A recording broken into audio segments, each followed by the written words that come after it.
بالله من الشيطان الرجيم. بسم الله الرحمن الرحيم. Assalamualaikum warahmatullahi wabarakatuh. Alhamdulillah wassalatu wassalamu ala rasulillah la haula wala quwwata illa billah. Anak-anakku sekalian yang saya sayangi, yang dirahmati oleh Allah Subhanahu wa taala. Selamat berjumpa. Dan kali ini akan membahas tentang haji dan umroh. Mungkin kalian sudah tahu tentang haji dan umroh. Haji dan umroh merupakan salah satu dari rukun Islam yang kelima atau yang terakhir sebagai penyempurna dari rukun Islam. Mungkin kalian sudah tahu tentang haji, oleh karena itu kita akan bahas tentang haji dan umroh. Semoga kalian dalam pelajaran ini dapat mendapatkan ilmu yang bermanfaat. Dan sebelum kita mulai, mari kita berdoa terlebih dahulu. Semoga kita dapat ilmu yang bermanfaat fiddin wa dunya wal akhirah. Ya, berdoa dengan baca umul kitab atau surat Al-Fatihah. Semoga mendapatkan ilmu yang bermanfaat, berguna. Biridhoillah wa bisawati Rasulillah. Al-Fatihah. A'udzu billahi minasyaitonir rajim. Bismillahirrahmanirrahim. Alhamdulillahirabbil alamin. Arrahmanir rahim. Maliki yaumiddin. Iyyaka na'budu wa iyyaka nasta'in. Ihdinas siratal mustaqim. Siratal ladzina an'amta 'alaihim ghairil maghdubi 'alaihim waladdallin. Selanjutnya mari kita bahas tentang haji dan umroh. Apa itu haji? Anak-anak, pengertian haji, ya. Haji secara bahasa artinya adalah menyengaja atau al-qasdu, menyengaja atau berkunjung, ya. Sedangkan istilah atau pengertian haji menurut istilah, haji adalah mengunjungi Baitullah yang ada di Makkahul Mukarramah dengan niat melakukan ibadah tertentu semata-mata karena Allah Subhanahu wa taala dengan syarat-syarat dan waktu yang sudah ditentukan. Jadi haji secara bahasa menyengaja, sedangkan istilah adalah menyengaja mengunjungi Baitullah yang ada di Mekah dengan niat melakukan ibadah dengan syarat dan rukun tertentu karena Allah Subhanahu wa taala dengan waktu dan syarat rukun yang telah ditentukan. Itu namanya ibadah haji, ya, mengunjungi Baitullah yang ada di Makkahul Mukarramah. Baitullah itu adalah Ka'bah yang berada di Masjidil Haram. Selanjutnya, hukum dan dalil ibadah haji. Hukum haji adalah wajib bagi orang Islam yang mampu sekali seumur hidup.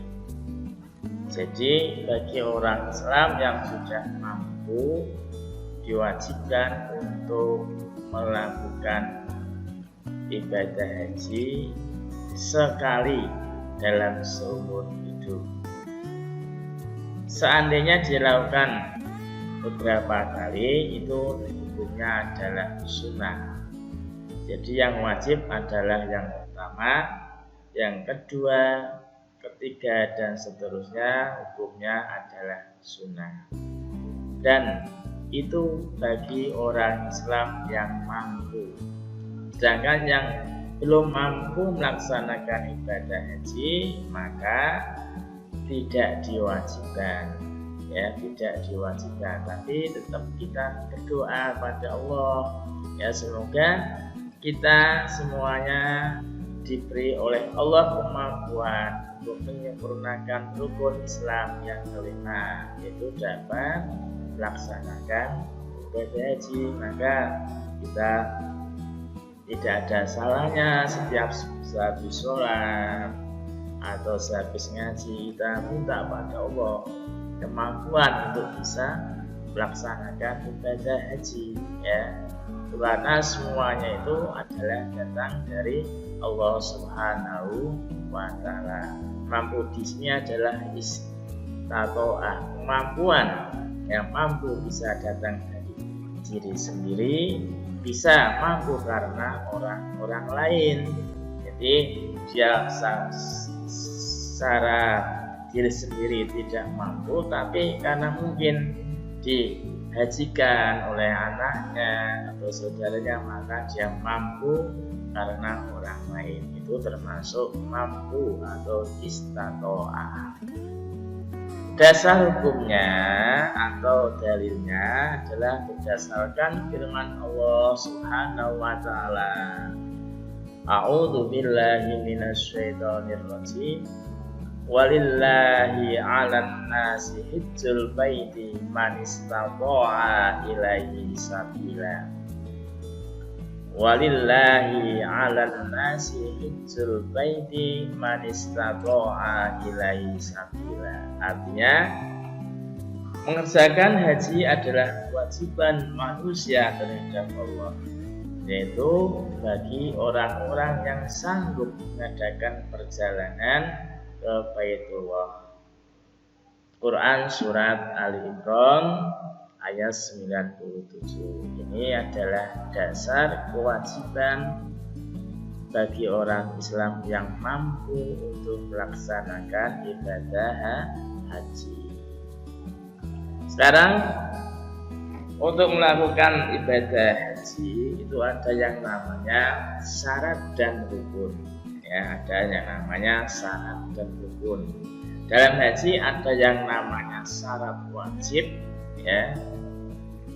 Apa itu syarat wajib? Syarat wajib haji adalah syarat-syarat yang harus dikerjakan. Syarat-syarat di mana seseorang itu wajib melaksanakan ibadah haji. Ya. Yang pertama adalah Islam. Jadi syarat pertama adalah orang Islam. Kalau orang non-Islam melaksanakan ibadah haji, maka hajinya tidak sah. Atau, ya, saya ulangi, syarat wajib haji. Dalam ibadah haji itu ada yang namanya syarat wajib haji, ada yang namanya rukun haji, ya. Syarat wajib haji itu adalah syarat-syarat di mana seseorang itu wajib untuk melaksanakan ibadah haji. Yang pertama adalah Islam. Selain orang Islam tidak diwajibkan untuk melaksanakan ibadah haji. Jadi selain orang Islam, orang wajib, yang wajib itu adalah orang Islam. Yang kedua adalah berakal sehat. Orang gila, orang yang tidak sehat atau akalnya kurang, walaupun dia orang Islam, dia tidak diwajibkan untuk melaksanakan ibadah haji. Yang ketiga adalah baligh. Kalian sudah tahu apa itu baligh? Baligh itu adalah yang sudah dewasa, ya, sudah dewasa.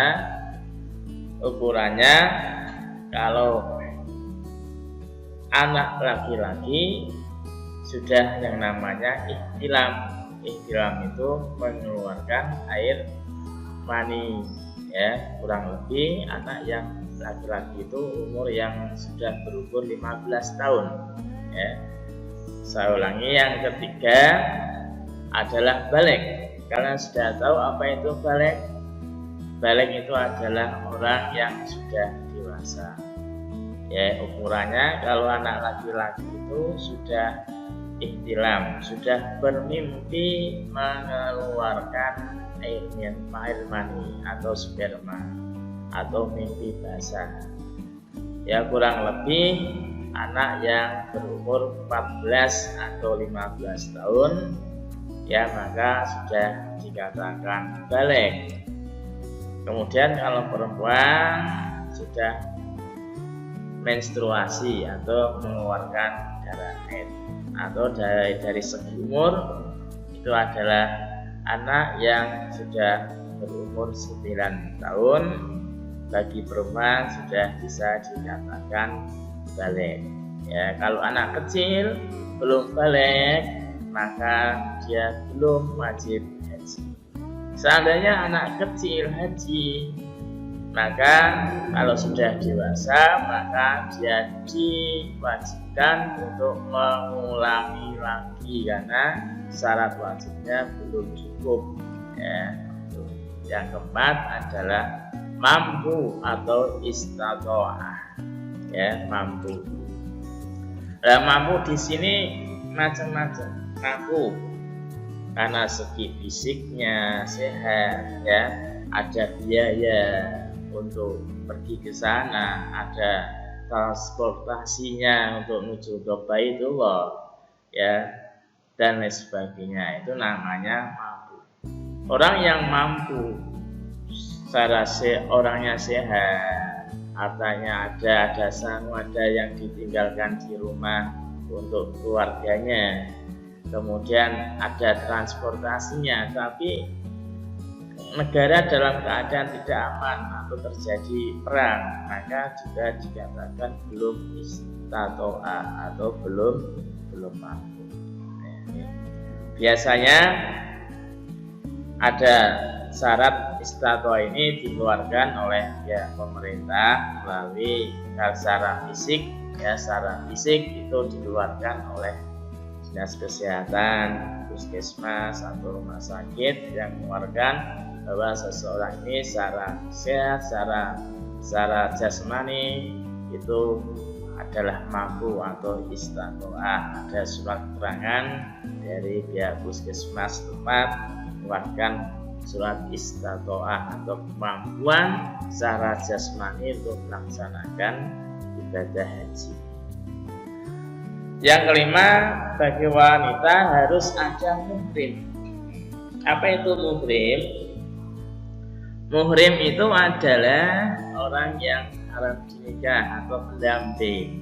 Jadi seorang wanita yang akan melakukan perjalanan jauh ya dalam Islam, apalagi ini dalam masalah ibadah haji, maka dia harus punya pendamping, baik itu suami atau saudaranya atau orang lain yang dianggap atau orang lain yang dianggap sebagai muhrim. Jadi muhrim sendiri itu adalah orang yang haram dinikah, itu namanya muhrim.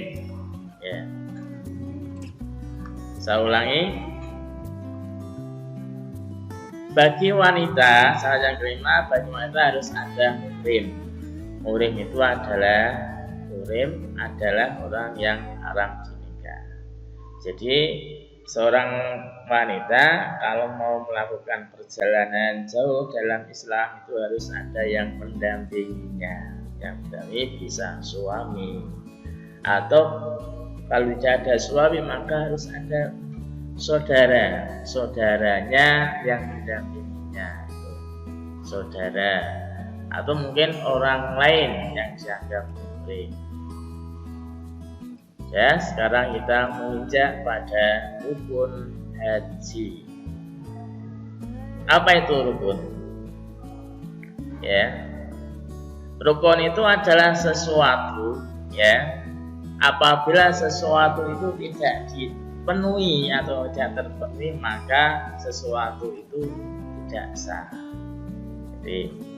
Jadi rukun haji adalah sesuatu yang harus dikerjakan, apabila tidak dikerjakan maka hajinya tidak sah harus diulang pada tahun berikutnya. Itu namanya rukun haji, ya.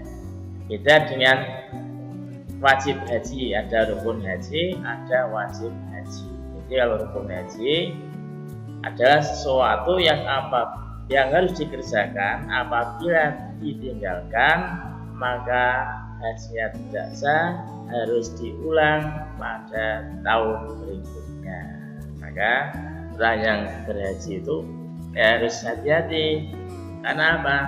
Karena untuk masa sekarang, untuk daftar tunggunya itu sudah sampai 20 tahun, kurang lebih 20 tahun. Kalau sekarang hajinya tidak sah karena meninggalkan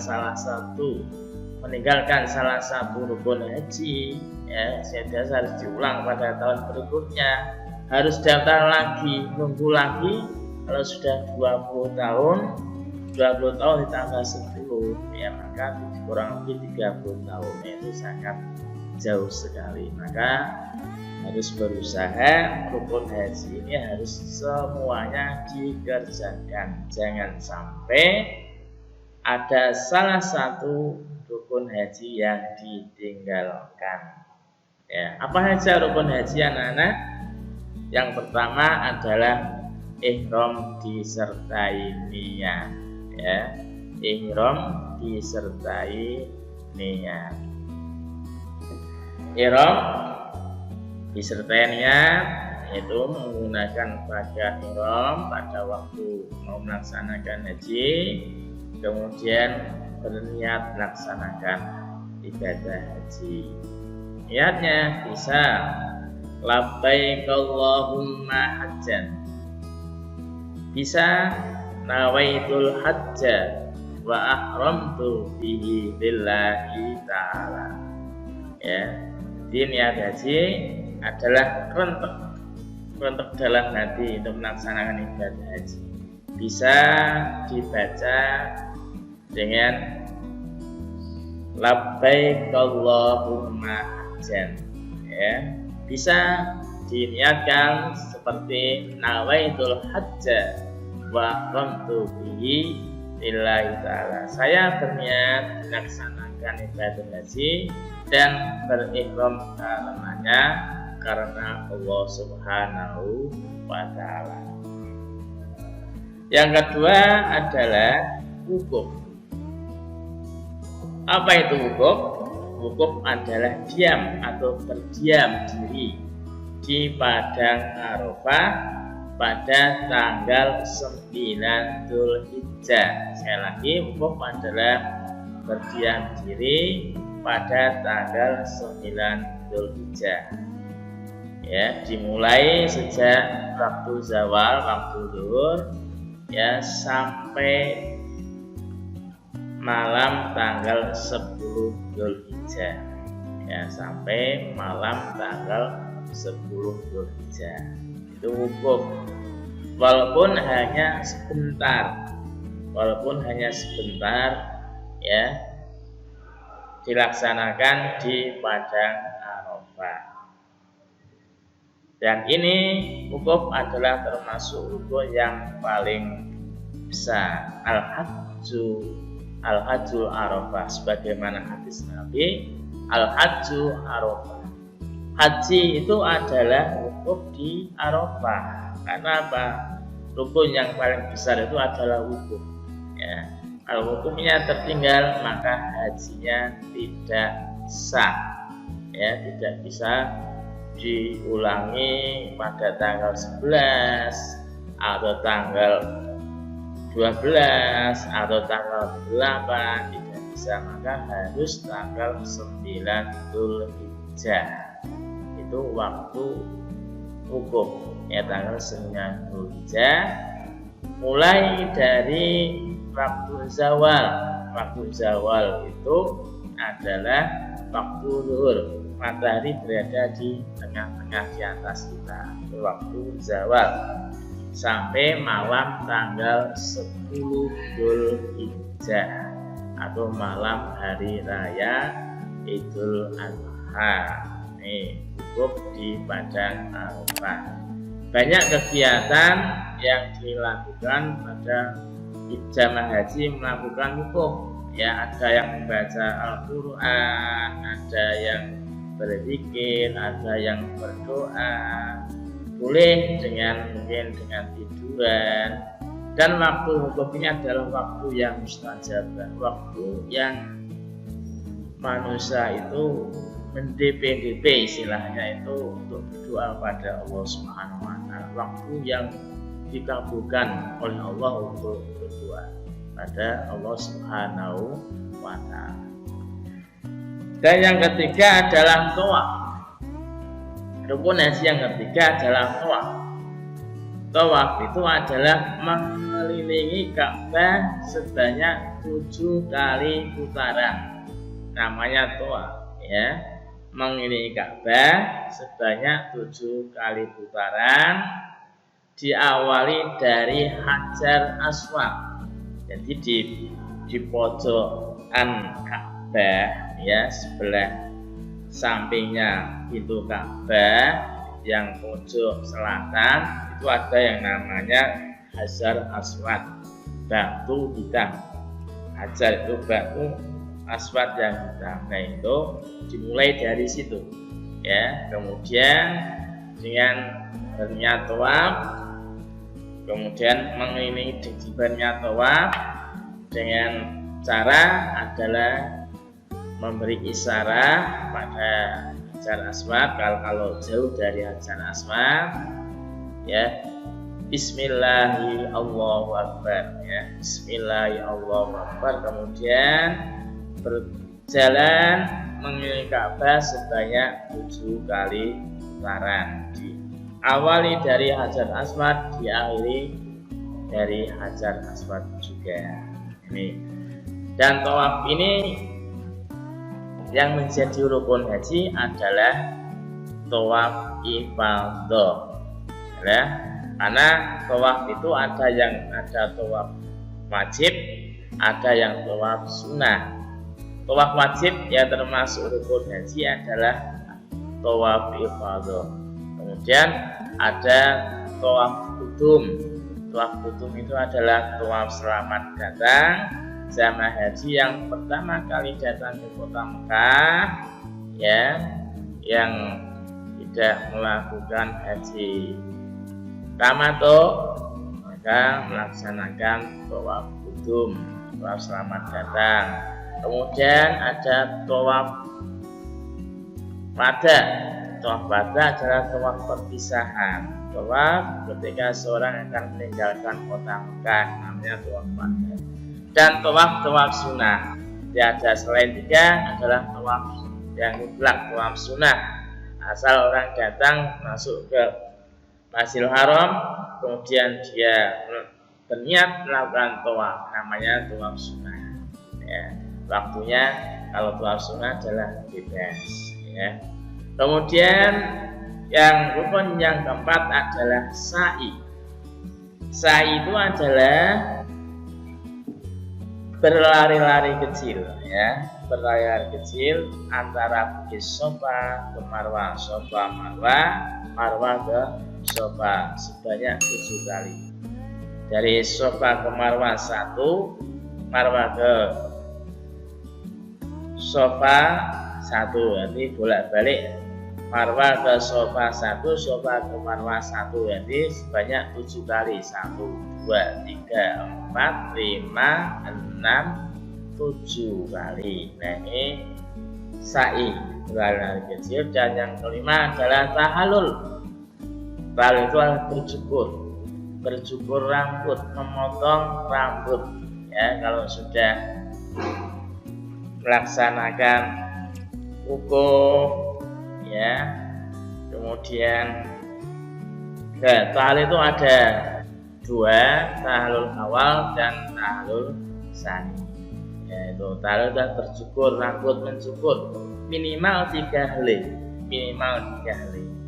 Boleh untuk orang laki-laki boleh semuanya dipotong, ya, tapi minimal 3 helai rambut, itu paling sedikit, ya. Ini namanya tahallul.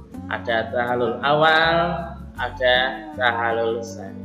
Ya. Kalau tahallul awal, maka seorang yang ibadah haji itu sudah boleh melepas pakaian ihramnya. Sedangkan tahallul tsani berarti semua rangkaian ibadah haji sudah selesai. Tuh, ini tadi sebagai tanda. Tahallul awal orang diperbolehkan lepas pakaian ihramnya berganti dengan pakaian biasa. Tapi dia masih belum diperbolehkan untuk menggauli istrinya atau melakukan hubungan suami istri. Tapi kalau sudah tahallul tsani, maka dia sudah bebas. Dan rukun yang keenam adalah tertib. Nah, ini anak-anak, mungkin kalian sudah punya gambaran tentang apa itu rukun, apa itu syarat wajib, apa itu thawaf, ya, dalam benak kalian.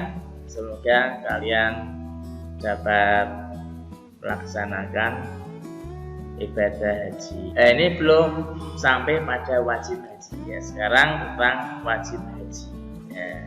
Tadi ada syarat wajib, ada rukun, dan yang terakhir adalah wajib haji.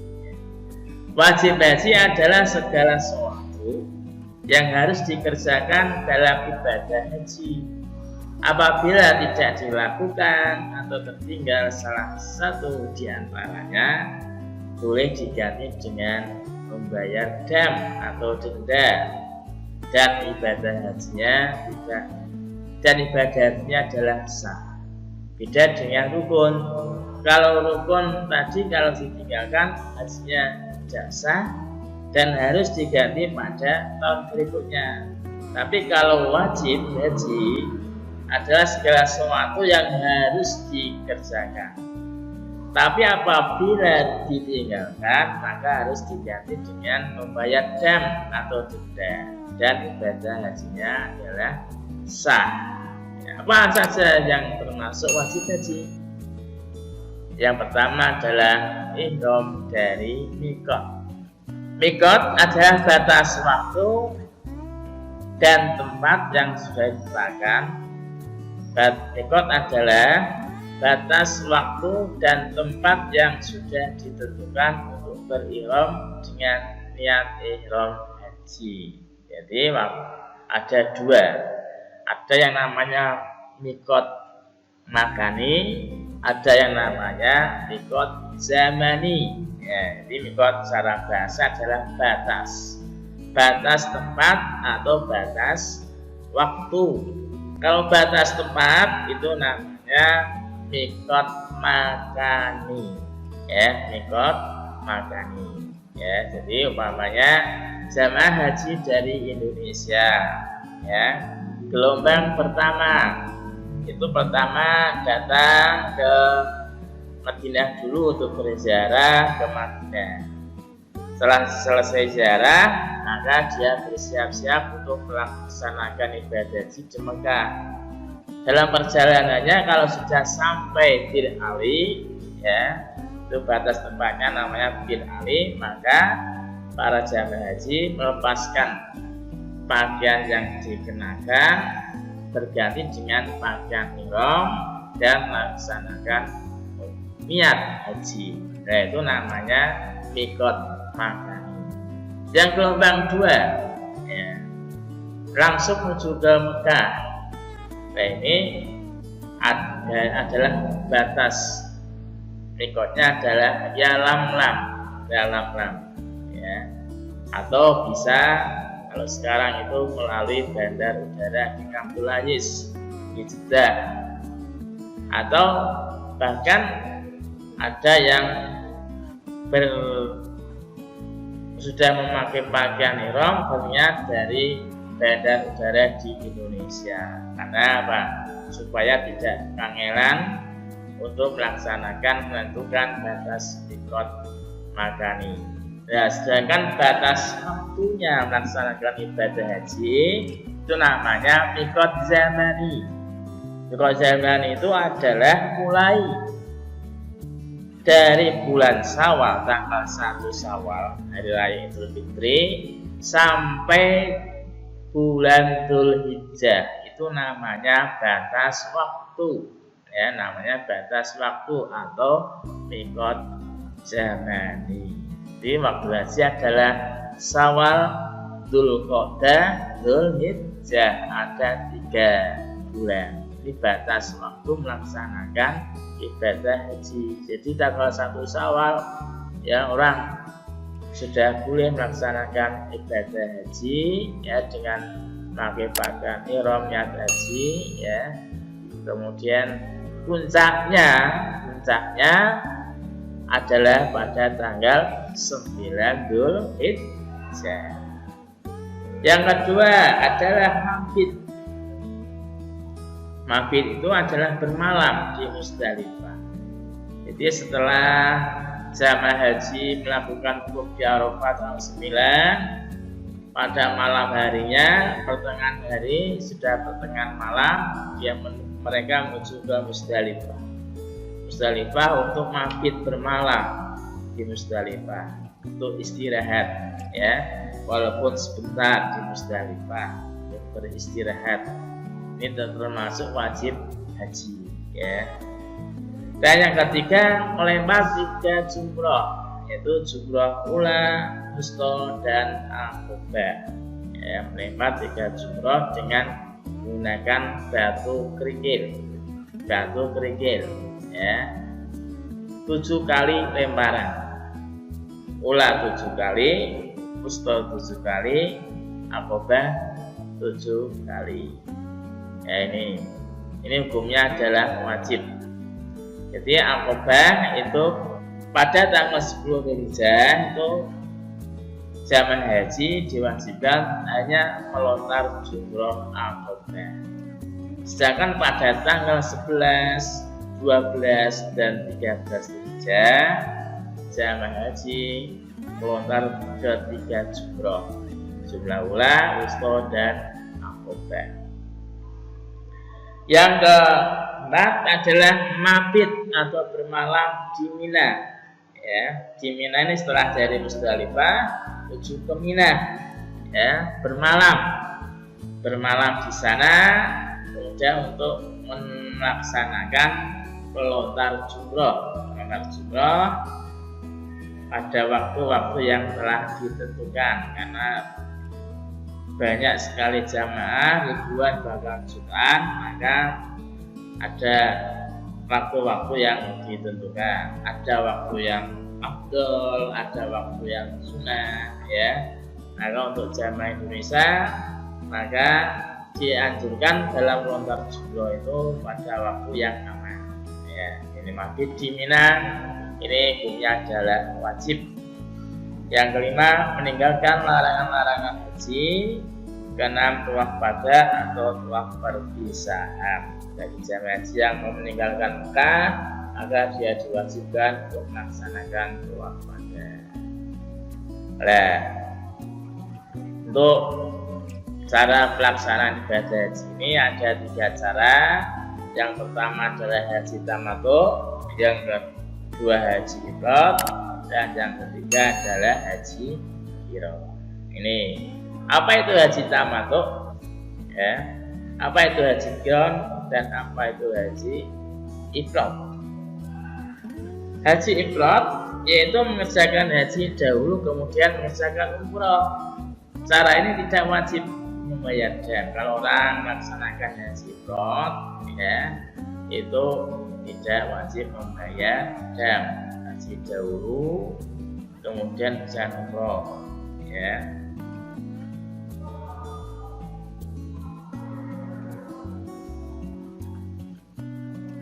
Dan yang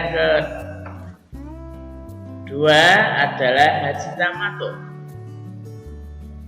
yaitu mengerjakan umrah lebih dahulu kemudian mengerjakan haji. Jadi orang jamaah haji gelombang pertama atau kedua itu ya jamaah haji itu biasanya haji tamattu, karena untuk menunggu tanggal 9 Dzulhijjah itu waktunya terlalu lama, maka banyak mengerjakan tamattu. Tamattu itu artinya bersenang-senang. Datang ke Mekah, pertama berniat melaksanakan umroh terlebih dahulu. Umroh wajib ya.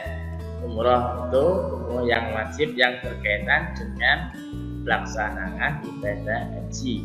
Ya, ini umroh yang wajib dengan yang ada kaitannya dengan ibadah. Setelah selesai umroh, datang ke Mekah, tawaf, sa'i, tahallul, maka dia lepas pakaian, menunggu untuk melaksanakan ibadah haji pada tanggal 9 Dzulhijjah. Ini namanya haji tamattu. Tapi orang yang melaksanakan cara tamattu ini maka dia wajib membayar dam atau denda, itu dengan menyembelih seekor kambing ya, menyembelih seekor kambing atau berpuasa 10 hari, 3 hari di sana, 7 hari setelah pulang di rumah. Dan yang ketiga adalah haji qiran. Haji qiran yaitu mengerjakan haji dan umrah bersama-sama dalam satu niat dan satu pekerjaan sekaligus. Ya, cara ini wajib bayar dam ya, atau untuk inwan, satu ibadah tapi untuk dua, yaitu apa? Haji dan umrah. Makanya awaitul hajja wal umrata wa ahramtu bihima lillahi ta'ala, saya berhaji dan umrah dan ihram karenanya karena Allah Subhanahu wa ta'ala. Ini niat haji qiran. Jadi satu rangkaian ibadah untuk dua kegiatan haji dan umrah. Nah, ini cara ini wajib membayar dam. Ibadah haji merupakan rukun Islam kelima. Ibadah yang waktunya setahun sekali harus dilakukan sesuai dengan tata cara yang disyariatkan di dalam Islam. Tujuannya agar pelaksanaan haji dapat bernilai ibadah dan diterima Allah Subhanahu wa ta'ala. Tata cara berhaji dimulai dengan membaca niat dan memakai pakaian ihram di titik mikat yang telah ditentukan. Di titik mikat, para jamaah melakukan persiapan kegiatannya mulai dari mandi, mengenakan pakaian ihram, berwudu dan mengerjakan sholat sunnah ihram 2 rakaat. Setelah itu niat mengerjakan ibadah haji dengan membaca bacaan niat berhaji. Nawaitul hajja wa ahramatu bihi lillahi ta'ala, labbaik Allahumma bihajjati. Artinya, aku niat haji dan berhiram karena Allah Ta'ala. Aku sambut panggilanmu ya Allah dengan berhaji. Setelah mengenakan pakaian ihram dan berniat, jamaah umroh dilarang untuk melakukan hal-hal yang sudah ditentukan syariat. Bagi pria dilarang memakai pakaian biasa, memakai alas kaki yang menutup mata kaki, menutup kepala dengan peci, topi, dan sebagainya. Sedangkan bagi wanita dilarang memakai kaos tangan dan menutup muka. Sementara larangan yang berlaku secara bersamaan bagi pria dan wanita yakni memakai wangi-wangian, memotong kuku, mencukur atau mencabut rambut, memburu atau mematikan binatang apapun, menikahkan atau meminang wanita untuk dinikahi, bermesraan atau berhubungan intim, mencaci, bertengkar, atau mengeluarkan kata-kata kotor serta memotong tanaman di sekitar Mekah. Selanjutnya jamaah menuju Masjidil Haram di Mekah dan dianjurkan memperbanyak ucapan kalimat talbiyah. Adapun bacaannya yaitu labbaik Allahumma labbaik, labbaik la syarika labbaik, innal hamda wan ni'mata laka wal mulk la syarika lak. Yang berarti, aku penuhi panggilanmu ya Allah, aku penuhi panggilanmu, tidak ada sekutu bagimu. Aku penuhi panggilanmu, sesungguhnya segala puji, nikmat dan kerajaan bagimu. Tidak ada sekutu bagimu. Langkah berikutnya dalam pelaksanaan ibadah haji adalah wukuf di Padang Arafah pada tanggal 9 Dzulhijjah.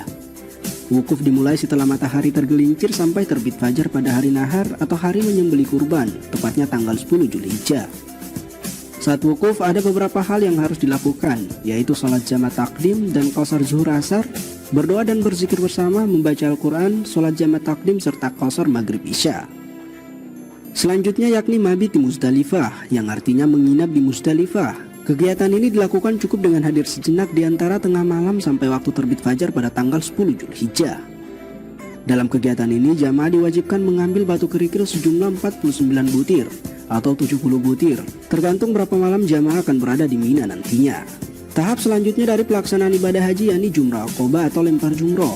Lempar jumroh dilakukan di Bukit Aqobah pada tengah malam tanggal 10 Dzulhijjah bertepatan dengan malam Idul Adha menggunakan 7 butir kerikil. Setiap 1 kali lempar jumroh adalah 7 kali lemparan dengan 7 buah batu kerikil.